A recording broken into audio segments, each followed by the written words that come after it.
السلام علیکم ورحمۃ اللہ وبرکاتہ۔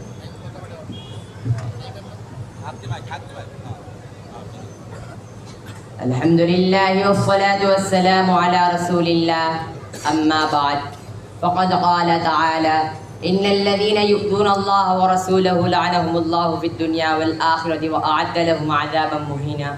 صدق اللہ العظیم۔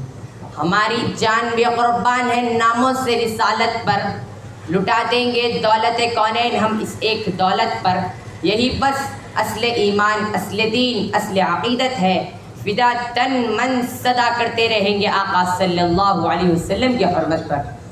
صدر مکرم، مہمانان معظم اور سامعین محترم، آج کی میری تقریر کا عنوان ہے شان نبوت صلی اللہ علیہ وسلم میں گستاخی اور اس کا انجام۔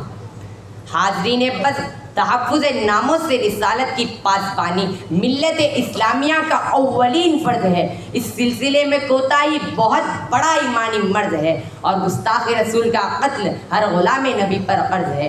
حقیقت یہ ہے کہ شان نبوت صلی اللہ علیہ وسلم میں گستاخی ایک ناقابل معافی جرم ہے۔ اس کا اندازہ اس بات سے لگایا جا سکتا ہے کہ فتح مکہ کے دن عام معافی کا اعلان تھا، مگر اس دن بھی گستاخ رسول کو چن چن کر قتل کیا گیا، چاہے وہ کعبۃ اللہ کے پردے میں کیوں نہ لپٹا ہوا ہو۔ دیکھو گستاخ رسول ابن قتل کو کہ وہ بیت اللہ کے پردے کو تھامے ہوئے تھا، پھر بھی اس کو اور اس کے دو گستاخ لوڈیوں کو قتل کر دیا گیا۔ حاضرین بس، ہاں دوستو، میرے اللہ کا بھی یہی قانون ہے کہ وہ گستاخ رسول کو اپنی زمین پر رہنے کا کوئی حق نہیں دیتا۔ جتنے بھی انبیاء کرام کی قوموں کو ہلاک کیا گیا، اس کی بنیادی وجہ یہی تھی کہ انہوں نے شان نبوت میں گستاخی کی تھی۔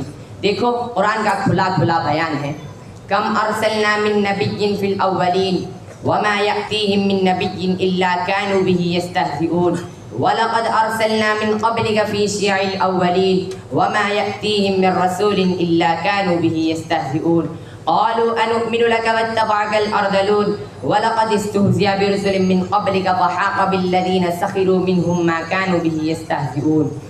غیور مسلمانوں، عہد رسالت سے لے کر آج تک گستاخ رسول کو زندہ رہنے کا کوئی حق نہیں دیا گیا جب تک کہ اسے واصل جہنم نہ کیا گیا، علماء نے مصطفیٰ صلی اللہ علیہ وسلم کو قرار نہیں آیا۔ چنانچہ کعب بن اشرف نے شان رسالت میں گستاخی کی تو خود حضور صلی اللہ علیہ وسلم کے ارشاد پر محمد بن مسلمان نے اسے جہنم رسید کر کے اس کے سر کو بارگاہ رسالت میں پیش فرما دیا۔ مدینہ منورہ میں ابو عفق نے شان رسالت میں گستاخانہ اشعار پڑھے تو حضرت سالم بن عمر رضی اللہ تعالیٰ عنہ نے اس کو قتل کر دیا۔ اسماء بنت مروان شاعرہ نے شان رسالت میں گستاخی تو حضرت عمیر بن عدی رضی اللہ تعالیٰ عنہ نے اس کا کام تمام کر دیا۔ انس بن زنیم دلوی نے شان رسالت میں گستاخی کی تو بنو خزاعہ کے ایک بچے نے اس پر حملہ کر دیا اور حضور صلی اللہ علیہ وسلم نے اس کے خون کو رائگاں قرار دیا۔ ایک عورت نے شان رسالت میں گستاخی کی تو حضرت زبیر بن عوام رضی اللہ تعالیٰ نے اسے موت کے گھاٹ اتار دیا۔ ابو رافع نے شان رسالت میں گستاخی کی تو حضرت عبداللہ بن ابی عتیق رضی اللہ تعالیٰ عنہ نے اسے کیفر کردار تک پہنچا دیا۔ ابو لہب نے شان رسالت میں گستاخی کی تو اس کے بدن پر پھوڑے اور کیڑے نکل پڑے، اس کی بدبو سے تاب نہ لا کر اس کی اولاد جیسے گھر سے باہر پھینک دیا اور وہ اسی حالت میں ہلاک ہو گیا۔ اس کی ناش کو کوئی ہاتھ لگانے والا نہیں تھا تو حبشی مزدوروں نے ایک گڈھا کھود کر لکڑیوں سے اسے ڈھکیل دیا۔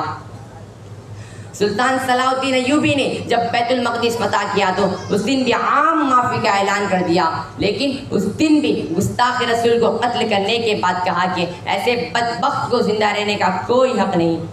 آؤ ذرا ماضی قریب کی طرف دیکھو، راجپال نے گستاخی کی تو غازی علم الدین شہید نے دن دہاڑے اس کا کام تمام کر دیا۔ جب وکیل نے کہا تمہاری جان بچ سکتی ہے، بس اتنا کہہ دو کہ قتل کے وقت مجھے ہوش نہیں تھا، تو قربان جاؤ غازی تیرے جذبہ عشق رسول پر، کہ غازی علم الدین شہید نے صاف کہہ دیا۔ ارے زندگی میں یہی ایک کام تو ہوش میں کیا تھا، اس کے علاوہ کسی کا ہوش نہیں۔ نتو رام نے گستاخی تو غازی عبد القیوم شہید نے اسے انجام تک پہنچا دیا۔ یوپی بلند شہر میں شردا نند نے گستاخی تو غازی عبداللہ نے اس کی زندگی ختم کر دی۔ غرض سب نے یہی حتمی فیصلہ کر دیا کہ گستاخ نبی کی بس ایک ہی سزا، علیہ وسلم کے جانثاروں ایک دور وہ بھی تھا کہ شان رسالت میں معمولی گستاخی بھی ناقابل برداشت تھی، مگر آج ایک گندی نالی کے کیڑے سر عام گھوم رہے ہیں، یہ رسوا ہونے کے بجائے پیشوا بن رہے ہیں۔ یہ ہمارے ایمانی کمزوری کا نتیجہ ہے، سرکار سے تعلق میں کمزوری کا اثر ہے۔ اگر کوئی ہماری ماں کو گالی دے ہمیں برداشت نہیں، اگر کوئی ہمارے باپ کو گالی دے ہمیں برداشت نہیں، اور سرکار نے تو یہاں تک فرما دیا کہ جب تک کہ میں تمہارے نزدیک تمہارے والدین، تمہاری اولاد اور ہر چیز سے زیادہ محبوب نہ بن جاؤں تمہارا ایمان کامل نہیں۔ تو پھر ہم خاموش کیوں ہیں؟ کیوں تسلیمہ زندہ ہے؟ کیوں کملیش زندہ ہے؟ ارے ہونا تو یہ چاہیے تھا کہ یا گستاخی کرنے والی زبان نہ رہے، یا اسے سننے والے کان نہ رہے، یا گستاخ کا وجود نہ رہے، یا اسے دیکھنے والی آنکھ نہ رہے، یا گستاخی تحریر کرنے والے ہاتھ نہ رہے، یا اسے پڑھنے والی زبان نہ رہے۔ آخر کیا آج ہمارے کانوں میں بالیاں، ہاتھوں میں چوڑیاں اور سر پہ چوٹیاں ہیں؟ اسی وجہ سے آج ہمیں مجبوراً یہ کہنا پڑ رہا ہے کہ یا رسول اللہ ہم شرمندہ ہیں، یا رسول اللہ ہم شرمندہ ہیں کہ آپ کے گستاخ زندہ ہے۔ میں نے چند باتوں پر اپنی تقریر ختم کرتا ہوں۔ وما علینا الا البلاغ۔